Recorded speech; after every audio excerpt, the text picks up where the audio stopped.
Hello everyone, this is Shaman. Welcome to my channel HG Tute. In my last lecture, I have explained the examples of different programs of if statement. If you have not visited yet, then you can click on the I button or you can see the link in the description section. Today we will start with our second decision making statements, that is switch statements, and we will see a simple example program of it. So what are these switch statements? This statement is a substitute for long if statements that compares a variable to several integral values. It is a multi-way decision statement where one of the many alternatives is to be selected. It tests the value of a given variable or an expression against a list of case values, and when a match is found, a block of statements associated with that case is executed. तो हमारी basically ये switch statements एक simple if else की तरह होती हैं, इन विच हमारी different conditions check होती हैं and according to it the part is executed. जैसा कि हमारा यहाँ पे लिखा हुआ है कि ये कंपेयर करते हैं सेवरल इंटीग्रल वैल्यूज़ पे. दिस मीन्स कि हम किसी भी वेरिएबल या फिर एक्सप्रेशन की वैल्यू स्ट्रिंग से कंपेयर नहीं कर पाएंगे. We can only compare it with any constant or with an integral value. Let's see its syntax. Here we use the term switch and in the parenthesis we use the variable or any expression जिसको हम further compare करेंगे इस value 1, value 2 and so on. तो अब ये जो हमारे case value 1, case value 2, case value n होते हैं, these are called the case labels, and this value 1, value 2 or value n can be any integer or any constant. It could not be the string value. अब हमारा यहाँ पे जो भी variable या फिर एक्सप्रेशन है वो इससे कंपेयर करेगा. अगर हमारी कंडीशन ट्रू हुई, the statement block 1 will be executed.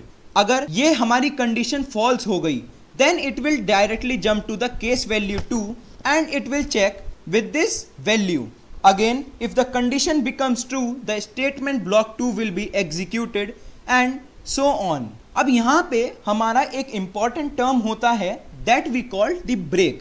अब इस ब्रेक का क्या काम है? जैसा कि इसका नाम बता रहा है, किसी भी चीज पे एक ब्रेक लगा देना. अब हमें इस ब्रेक की नीड क्यों है? लेट्स से हमारी केस वैल्यू 1 ये कंडीशन ट्रू हो गई and we have executed the statement block 1 code.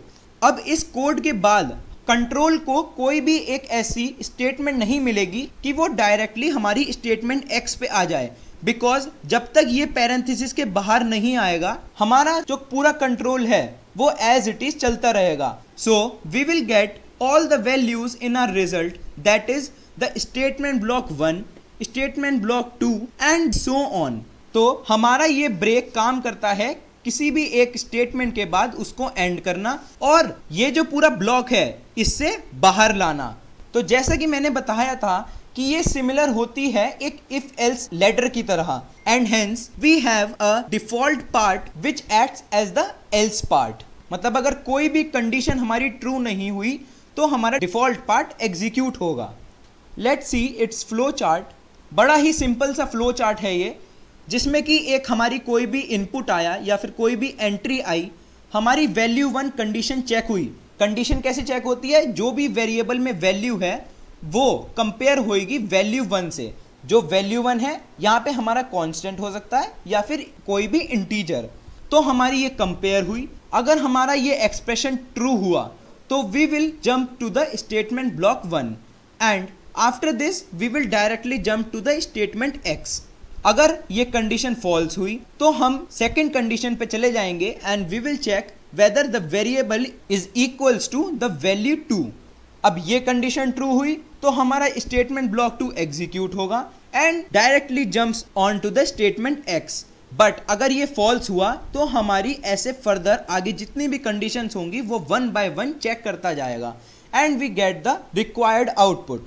But अगर हमारा इन तीनों कंडीशन में से या फिर जितनी भी कंडीशंस हैं उसमें से कोई भी कंडीशन ट्रू नहीं हुई, then we will directly jump to the default block and it will be executed and eventually it will also goes on to the statement x.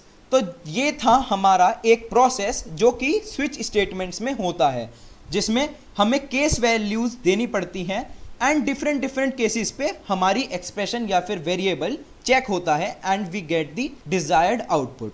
Let's move on. So here are some points to remember. Nesting is possible in switch statement also. तो जैसा हमारा if else में nesting possible होती है, in switch statement also we can apply the nesting.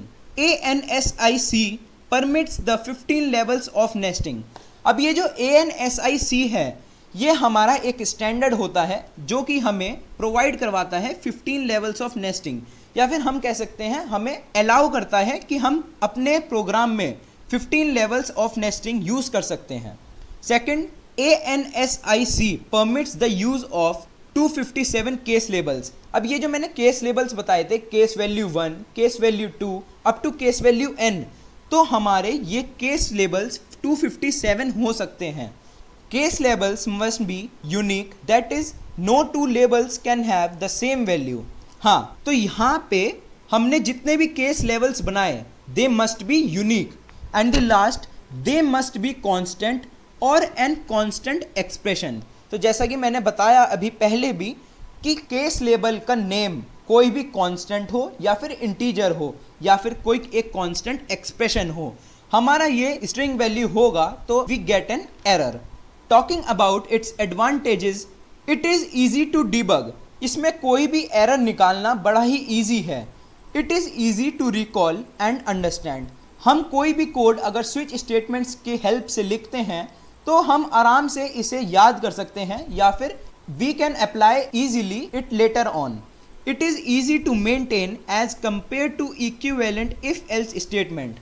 अब if else में क्या होता है, लेट्स से 100 कंडीशंस चेक करनी है तो हम 100 बार if else, else if, else if, else if का यूज करेंगे. That will be very hard to maintain.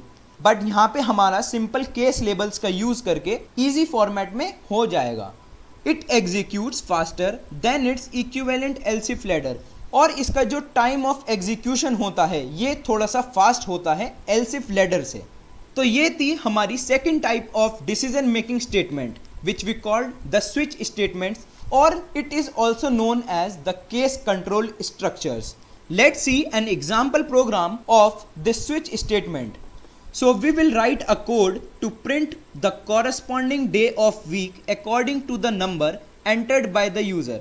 So let's start with our Turbo C++ platform. Here we will take any number from the user and according to it we will print the day of week. Let's say अगर user ने 0 input किया तो we will display the message it is Sunday. For 1 it will be Monday and so on. So let's start by applying the hash include line and including the required files, that is the conio1 and the stdio file. After including the files we will create a main function of void data type in which we will declare all our variables and the executable part. So let's say I am declaring a variable with an integer data type. As usual, we will apply the clear scr function after the declaration and initialization. अब हमें user को message display करवाना है कि कोई भी एक number input करो. So for that we will use the printf function and will display the message enter any number. अब यूज़र ने एक नंबर इनपुट किया and we will retrieve it with the help of the function scanf in which we use the format specifier that is %d for integer and address operator with the variable name that is n.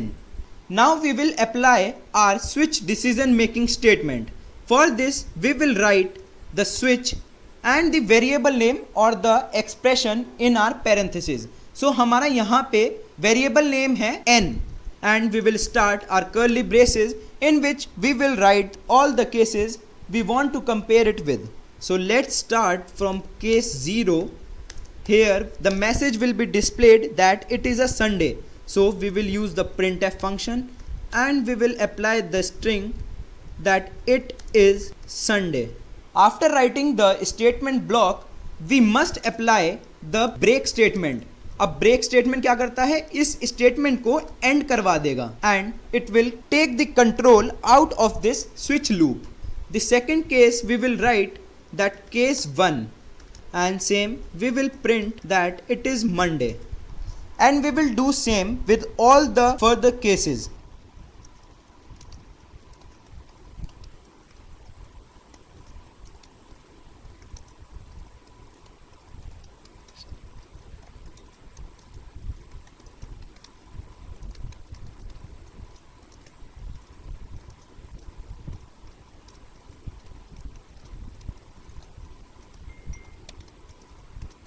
After writing all these 7 cases, we will apply our default statement that will execute the default part, and we are done. We will close the curly braces of switch statement and will directly apply the getch function. Now we are ready to compile it and to run, and we find the output window with the displayed message enter any number. Let's say I have entered 5 and it has displayed it is Friday. So this is the simple example program of a switch statement. Here you can see the two programs on the screen. Number 1, write a program to determine whether an entered character is a vowel or not. And second, write a program to determine whether an inputted number is even or odd. So try these two programs of switch statements, and if you find any problem, drop it in the comment section. I will make a separate video on these two programs. So today we have covered the switch statements with a program. In my next lecture, I will come up with ternary operator and the goto statements, which will help you in understanding more about decision making statements. If you like my video, press the like button, share it with your friends, and if you are new to my channel, please do subscribe for the upcoming sessions. Thank you, have a good day, and don't forget to hit the bell icon.